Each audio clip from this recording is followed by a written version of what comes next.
10. Strangest Sea Creatures. If you need any proof of the wonderful diversity of nature, you only need look as far as the obscure corners of the ocean to find it. And when I say wonderful diversity, I mean weirdness. There are some terrifying creatures that live down there and some that are just a bit unfortunate looking. It's no wonder that they live miles below the surface. They probably don't want anyone to see them.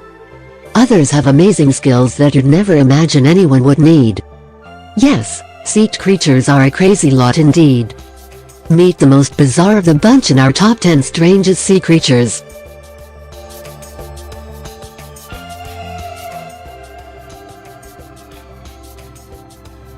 One. Spookfish. Maybe it's Midnight Zone neighbor the Spookfish? The name is enough to give you a clue that these sea creatures are a bit scary looking, with their fluorescent glow and their see-through heads. Again, they are especially adapted for living in the darkest places on Earth, and skin opacity doesn't help you see where you're going in the dark, does it? Hence the transparent skin, which allows their swiveling eyes to look upwards for glimmers of light as well as straight ahead. They live in tropical to temperate waters around the world, but have been rarely caught for human study. It's believed that their eyes use a kind of mirror system to be able to see around, but one thing is certain: the spookfish is a weird-looking thing. A worthy contender for the title of strangest creature in the ocean.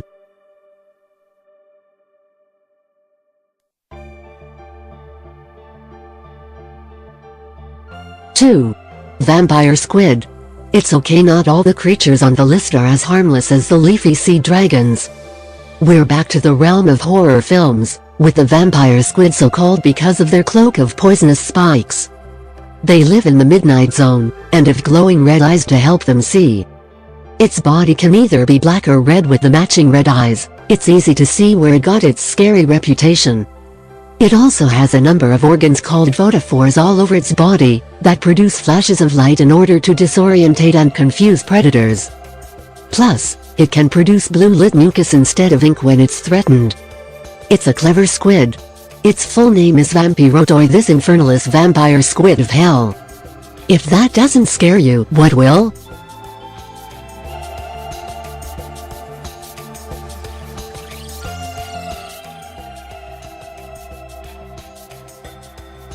Three. Leafy Sea Dragon. This next one is a bit of an oddity, a sea creature who camouflages itself by pretending to be a piece of seaweed. The Leafy Sea Dragon, aka Phycojurisicus, doesn't have many tricks when it comes to avoiding predators, so it just stops and hides. They are related to the seahorse, but lack the definition. Think a seahorse covered in pondweed and you're there. It's found in the waters around southern Australia and is something of a mascot for the state of South Australia, where it is a protected species. It needs protection as it was being threatened by pollution and people hunting it for use in alternative medicine. They are also slow at swimming and unable to hold onto things with their tails like the seahorses can. But when it comes to impersonating seaweed, there's nothing better than a leafy sea dragon.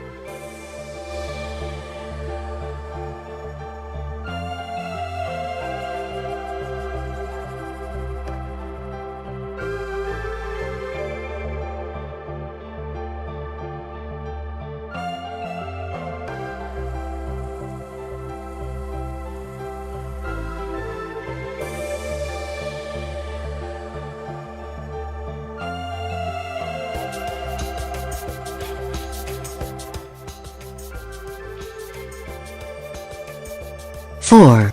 Giant spider crab.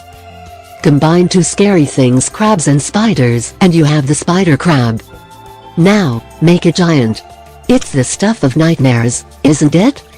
A spider that's 3.8 meters wide, with pincers. Fortunately, for arachnophobes it's not a spider at all, but sadly for arthropodphobes, it is entirely crab. Found in the seas around Japan, it can weigh up to 19 kilograms, around the weight of a 4-year-old human child. It lives in fairly shallow waters, but can be found in depths of up to 600 meters. Again, it is a delicacy in Japan, but fishermen only tend to catch the smaller ones. Maybe even they are terrified of the ones that look like they could eat you alive.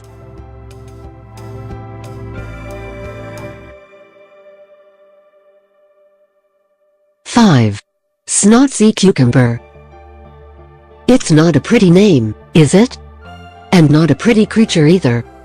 But the Snot Sea Cucumber has a remarkable party trick. Its outer wall is made up of a type of collagen that they can tighten and loosen when needed. So, if it needs to get through a tiny gap, it can basically liquefy itself, pour through the gap and then reassemble on the other side. Nifty, hey? The other trick that some sea cucumbers pull is to go into a type of hibernation if the water temperature gets too high, where their bodily functions shut down until the temperature returns to normal. Some other varieties can shoot out toxins to defend themselves against predators. These slimy creatures, who are found all over the world in different varieties, may not be beautiful, but they are certainly clever.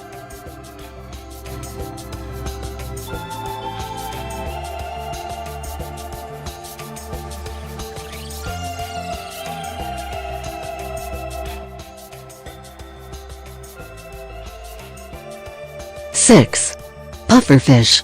The pufferfish is another creature that's popular with children's TV series, as the makers of those shows seem to be under the impression that you can use them as a replacement for balloons when needed. I wouldn't advise it. Yes, the pufferfish does blow up, but its spikes when it does so are sharp, and the puffer itself is highly poisonous. In fact, it's the second most poisonous vertebrate in the world, after the golden poison frog. That doesn't stop pufferfish from being a delicacy in many countries, most notably Japan. It has to be prepared by expert chefs, as a wrongly cut fish can be lethal. Puffer soup or fugue cherry in Japanese is the most common form of puffer poisoning, but the raw meat, sashimi fugue, can induce a kind of intoxicated state, along with numbness. That's the main appeal of it, apparently, but if that's what you're after, you're probably best off sticking with the steak and avoiding these spiny beasts altogether.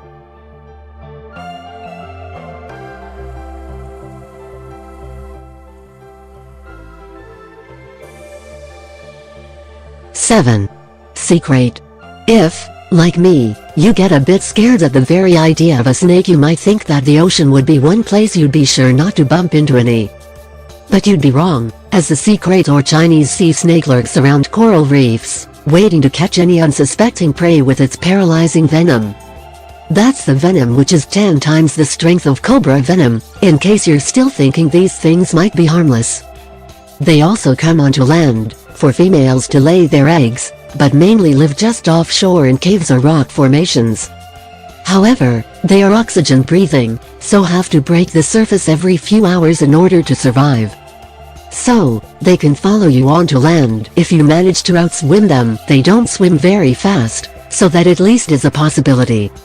The good news is that they don't tend to attack humans unless they feel threatened, and their black and white patterning makes them easy to spot. Just don't threaten them. Probably best to stay away from their eggs.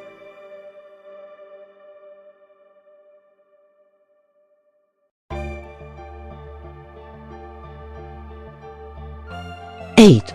Christmas tree worm. Of course, not all these creatures are scary. Some are cute, albeit in a toilet brush kind of way. The Christmas tree worms get their name from their spikes, which point out like the branches of a Christmas tree and help them to feed and breathe. If the worm feels threatened, the branches withdraw and it makes them less obvious to predators. Known as Pyrobranchus giganteus, they are found on the Great Barrier Reef, but have also been spotted as far away as the Caribbean.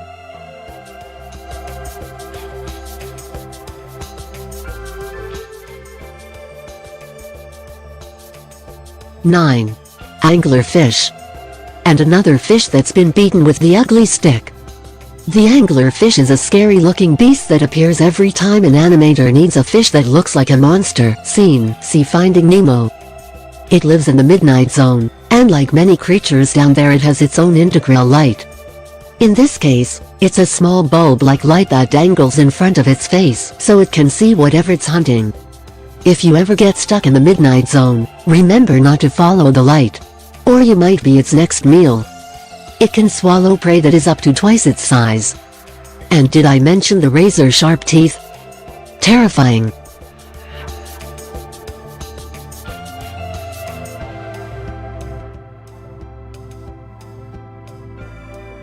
Ten.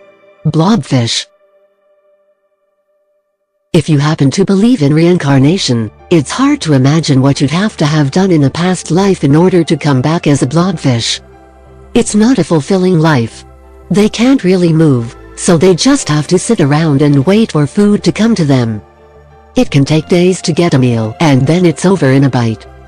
And it's not like they can spend the rest of the time gazing at themselves in a mirror either. The blobfish is modeled after a dessert of some kind, maybe one that's a bit melted. Stick some eyes on a blancmange and you'll get a similar effect. They aren't often seen by humans, living as they do 600-1,200 meters below sea level, off the coast of Australia.